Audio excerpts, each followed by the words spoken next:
నమస్కారం. City news కి స్వాగతం.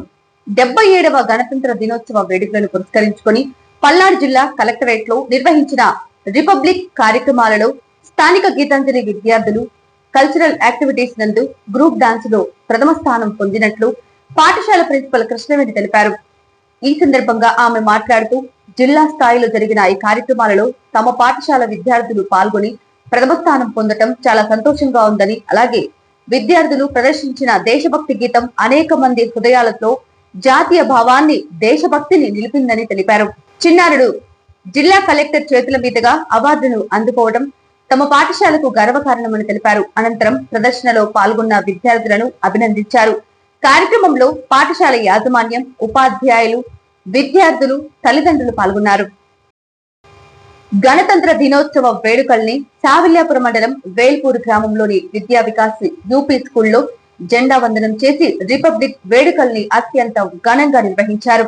బీజేపీ మండల అధ్యక్షుడు గట్టుపల్లి శ్రీనివాసరావు స్వయంగా పాల్గొని జెండా వందనం చేశారు. ఇందులో భాగంగా గట్టుపల్లి శ్రీనివాసరావు మాట్లాడుతూ గ్రామంలో ఎంతో చక్కగా నిర్వహించినటువంటి కార్యక్రమాన్ని, అలాగే పాఠశాల యాజమాన్యాన్ని అభినందించారు. భారత గణతంత్ర దినోత్సవానికి సంబంధించిన చరిత్రని, రాజ్యాంగ రూపకల్పనకి సంబంధించిన అంశాలను, అమలులోకి వచ్చినటువంటి రోజును, దానికి సంబంధించినటువంటి మూలాలను విద్యార్థులకు వివరించారు. విద్యార్థులకు స్వీట్లు పంపిణీ చేశారు. కార్యక్రమంలో ప్రిన్సిపల్ విక్రమ్ ప్రమోద్, స్మితామౌల్, పావులూరి రామకోటయ్య, వేల్పుల నాగేశ్వరరావు, ఉపాధ్యాయ బృందం తదితరులు పాల్గొన్నారు. అందరికీ నమస్కారం. ముందుగా అందరికి కూడా భారతీయ గణతంత్ర దినోత్సవ శుభాకాంక్షలు. పల్నాడు జిల్లా సావిల్యాపురం మండలం వేల్పూర్ గ్రామంలో ఉన్నటువంటి విద్యా వికాస్ స్కూల్లో భారతీయ గణతంత్ర వేడుకలను ఎంతో ఘనంగా నిర్వహించారు. ముఖ్యంగా ఈ యొక్క స్కూల్ ప్రిన్సిపాల్ అయినటువంటి వరెప్పకుండెల విక్రమన్ ప్రమోద్ మాస్టర్ గారు ఈ యొక్క కార్యక్రమాన్ని ఆద్యంతం అద్భుతంగా నిర్వహించారు. వాళ్ళని కొట్టారు. జాతీయ నాయకుల విద్యార్థుల్ని జాతీయ నాయకుల వేషధారణతో గ్రామంలో చక్కగా ఊరంతా కూడా వాళ్ళని పర్యటించే విధంగా చేసి ఈ యొక్క గణతంత్రం యొక్క గొప్పతనాన్ని, దాని యొక్క ప్రాధాన్యతని ప్రజలందరికీ, గ్రామస్తులందరికీ కూడా తెలియజేయటం ఎంతో సంతోషంగా ఉంది. ముఖ్యంగా ఈ యొక్క గణతంత్ర దినోత్సవం గురించి మరి విద్యార్థులు కూడా రెండు విషయాలు తెలియజేస్తాను. గణతంత్ర దినోత్సవం 1949 నవంబర్ 26న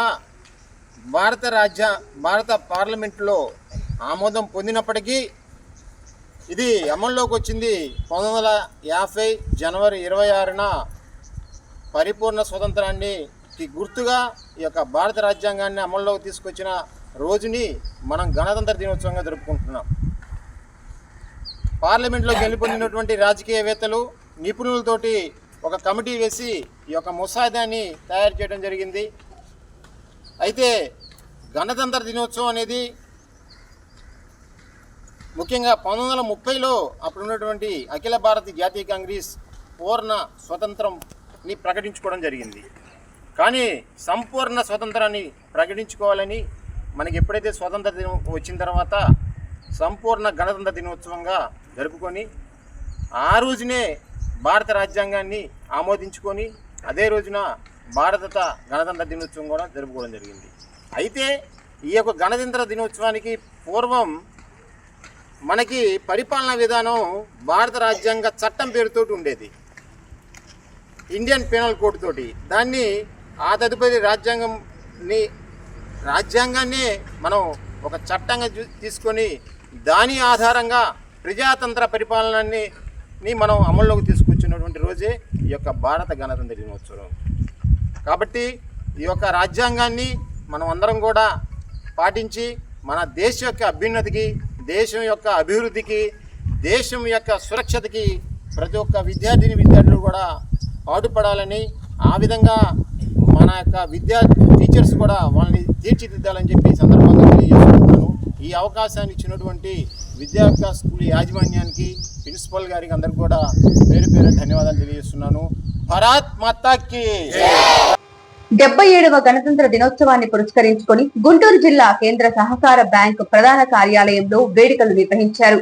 ఈ సందర్భంగా బ్యాంకు చైర్మన్ మక్కెన మల్లికార్జునరావు జాతీయ పతాకాన్ని ఆవిష్కరించారు. ఆయన మాట్లాడుతూ రాజ్యాంగ విలువలను కాపాడాలని పిలుపునిచ్చారు. సహకార రంగం ద్వారా రైతులకు, ఖాతాదారులకు మరింత మెరుగైన సేవలు అందించడమే లక్ష్యంగా పనిచేస్తున్నామని పేర్కొన్నారు. కార్యక్రమంలో bank CEO Phanikumar, DCEO Veerachari, bank ఉన్నతాధికారులు, సిబ్బంది పెద్ద సంఖ్యలో హాజరై జాతీయ గీతాన్ని ఆలపించారు.